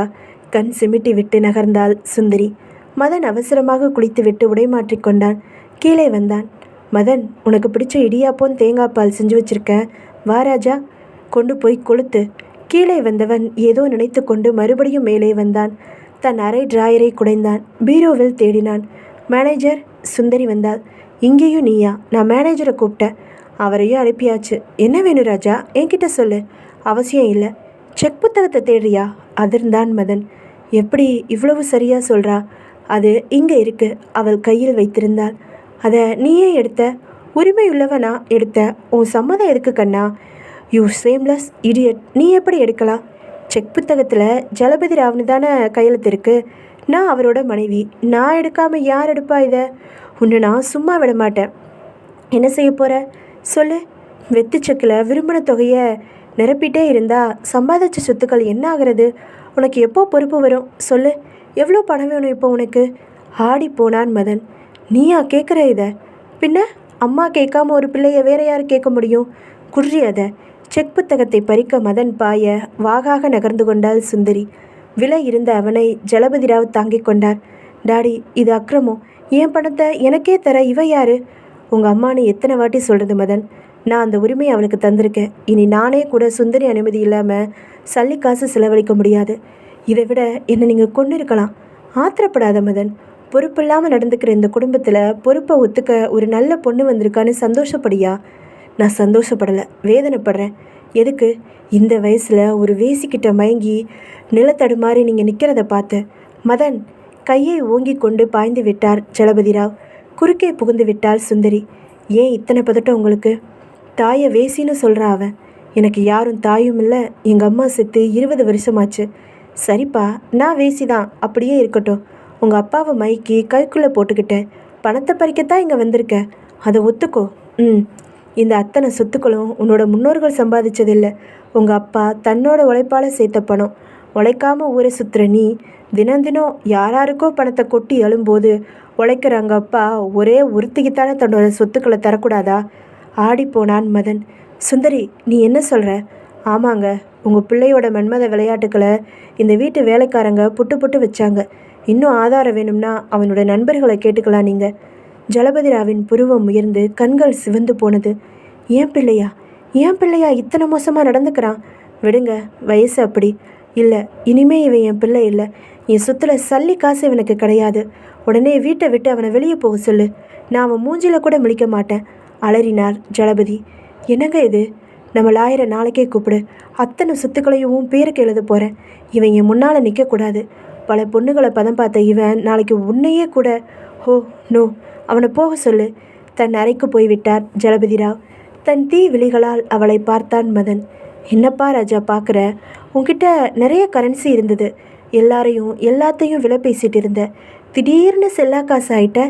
சவால் விட்ட கூட்டம் நாளைக்கே காணாமல் போயிடும். எங்கே போகிற? எனக்கு வாழ தெரியும். எப்படி? உன்கிட்ட வந்த பெண்கள் எல்லாம் உனக்கு தந்து உதவ போகிறாங்களா? இல்லை மாமா வேலை பார்க்க போறியா? உனக்கு தெரிஞ்ச தொழில் அது ஒன்று தானே? நோ, கவலைப்படாத. உங்கள் அப்பா கிட்ட உனக்காக நான் சிபாரிசு பண்ணுறேன். நீ இந்த வீட்டில் ஏதாவது ஒரு மூலையில் இருக்கலாம். நான் உனக்கு சாப்பாடு போடுறேன். ஆனால் பாக்கெட் மணி தரமாட்டேன். சம்மதமா? உன்னை சுடணும். அதுக்கு துப்பாக்கி வாங்க கூட உனக்கு நான் தானே ராஜா பணம் தரணும். எதுக்கு ஆவேசம்? சாப்பிட வர்றியா? ஊட்டி விடவா? நான் உனக்கு அம்மா தானே. ஊட்டி விடலாம், பாதகமே இல்லை. கொலைவெறியுடன் அவளை பார்த்தான் மதன். பகுதி 13. நான் வரலாமா? அட மதன், வா வா.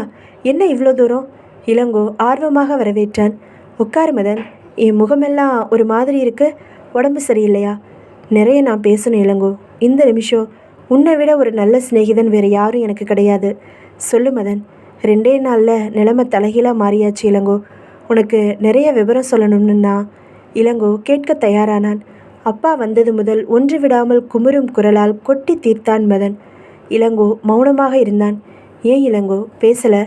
எங்கள் அப்பாவையே வளைச்சி பிடிச்சி என்னையே வீட்டை விட்டு விரட்டுற அளவுக்கு வந்துட்டா பாத்தியா? பலே கைகாரி. நான் இந்த அளவு நடக்கும்னு எதிர்பார்க்கல. எங்கள் அப்பா சொத்து ஏன் சொத்து? நேற்று வந்த இந்த பிச்சைக்காரி என்னையே கேள்வி கேட்குறதா? எப்படி இருக்கும் இளங்கோ எனக்கு? இளங்கோ இப்பொழுதும் பேசவில்லை. ஏன் இளங்கோ பேசாமல் இருக்க? என் சொத்துக்களை நான் திரும்ப அடையணும். அவளை வீட்டை விட்டு விரட்டணும்.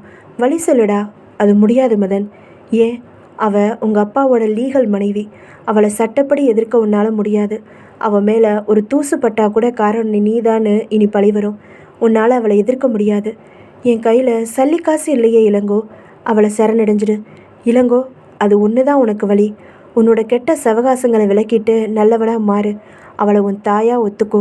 அதுதான் இனி உன்னால் முடியும். நோ, முடியாது. அப்புறம் உன்னோட இஷ்டம். சடாரென எழுந்தான். வெளியே வந்தான். பாருக்கு போனான். கொஞ்சம் குடித்தான். சுந்தரியை நினைக்க நினைக்க வெறியேறியது. நெஞ்சில் பழி மூண்டது. எனக்கு பழி வந்து நான் ஜெயிலுக்கு போனாலும் சரி, அவளை கொல்லணும். அந்த சண்டாளி இனி உயிரோடவே இருக்கக்கூடாது. வெறியுடன் வீட்டுக்கு புறப்பட்டான். கட்டாயம் அவளை இன்னைக்கு கொன்னே ஆகணும். இரவு 10 மணிக்கு வீட்டுக்கதவு திறந்தே கிடந்தது. படி ஏறினான். டாடியின் அறைக்குள் சுந்தரியின் பேச்சு சத்தம் கேட்டது. விலகி தன் அறைக்குள் வந்தான். பீரோ திறந்து ஆப்பிள் வெட்டும் அந்த நீளமான கூர்மையான கத்தியை கையில் எடுத்துக்கொண்டான். என்ன வீதிக்கு கொண்டு வந்த உன்னை உயிரோட போக விட மாட்டேன். இந்த வயசில் பெண்ணோட சபலம் கேட்குதா கிழவனுக்கு? பழி அவன் மேலே வரும்படியாக செய்கிறேன் பாரு. கருவிக்கொண்டான். 11 மணி சுமாருக்கு தன் அறையை விட்டு வெளியே வந்தான். அப்பாவின் அறையில் இன்னமும் விளக்கு எரிந்து கொண்டிருந்தது. கிழவனுக்கு சல்லாப முடியலையா இன்னும்? எரிச்சலோடு அந்த அறையை மெல்ல அணுகினான். கதவில் கை வைத்தான். தாள் போடப்பட்டிருந்தது உள்ளே. பேச்சு சத்தம் மட்டும் தெளிவாக கேட்டது. செவிகளை கதவில் பதித்து கேட்க ஆரம்பித்தான். பகுதி 14. போறேன்னு சொல்றியா சுந்தரி? ஆமாம். நீ வீட்டை விட்டு போயிட்டதால லாபம் உண்டா? இனி நான் இங்கே இருந்து எந்த லாபமும் இல்லை. அதனால் போகிறேன். என் பிள்ளை திருந்த மாட்டானா சுந்தரி? தெரியல. ஒரு விதத்தில் மதனை குறை சொல்ல முடியாது. பறி கொடுத்துட்டு நிற்கும்போது பணிவு வராது, வெறிதான் வரும். வெறி விலகி விவேகம் வராதா? அவன் யோசிக்க மாட்டானா? எனக்கு தோணலை. நீயும் போயிட்டா எப்படி சுந்தரி? நீ என்ன நம்பின, இப்போ நான் உன்னைத்தானே நம்புகிறேன். வேணாம், எனக்கு இங்கே எந்த உரிமையும் இல்லை. நான் போகிறேன். நான் போன விவரம் தெரிஞ்சாதான் மதன் இங்கே வருவார். அவன் திருந்த மாட்டானா சுந்தரி? நிச்சயம் திருந்தி இருப்பார். இந்த ஒரு நாள் நாடகம் அவரை செலவு செஞ்சுருக்கோம். அவரோட அழுக்குகளை சுத்தமாக்கியிருக்கோம். உங்கள் பிள்ளை நல்ல பிள்ளையாக கூடிய சீக்கிரம் திரும்பி வருவார். நீ போகாதம்மா. உண்மையை அவனுக்கு எடுத்து சொல்லிடலாம். அதை நீங்கள் சொல்லிக்கங்க. நான் போகிறேன். பெட்டியை எடுத்துக்கொண்டு சடாரென கதவை அவள் திறக்க அங்கே மதன், அவன் கையில் கத்தி. மதன், என்ன இது? எதுக்காக உன் கையில் கத்தி? என்னை கொல்ல வந்தியா? சலபதிராவ் சீர. ஆமாம், நடந்தது என்ன? நானே சொல்கிறேன். உன்னால் அவமானப்பட்டு வீட்டை விட்டு வெளியே வந்த சுந்தரியை இளங்கோ தடுத்து தன்னோட வீட்டுக்கு அழைச்சிட்டு போனான். வாங்க சிஸ்டர், உங்கள் பிரச்சனைக்கு ஒரே பரிகாரம் ஜலபதிராவ் தான். இப்போது அவர் பெங்களூரில் இருக்கார். சந்தித்து அவர்கிட்ட சகலமும் சொல்லலாம். என்ன அவர் நம்புவார்? வாங்க. 2 பேரும் என்னை சந்திச்சாங்க. அத்தனை விவரமும் சொன்னா சுந்தரி.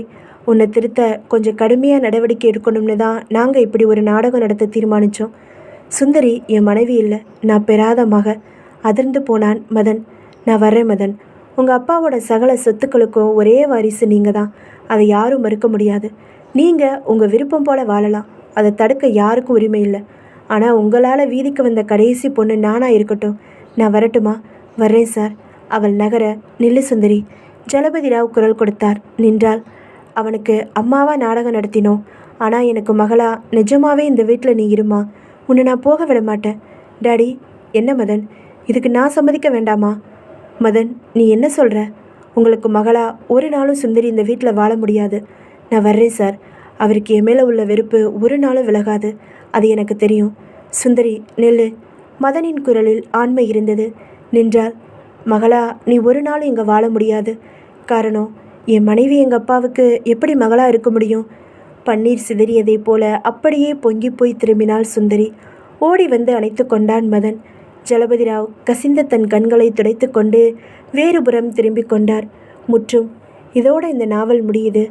அடுத்து ஒரு வீடியோவில் இன்னொரு புது நாவல் பார்க்கலாம். பாய்.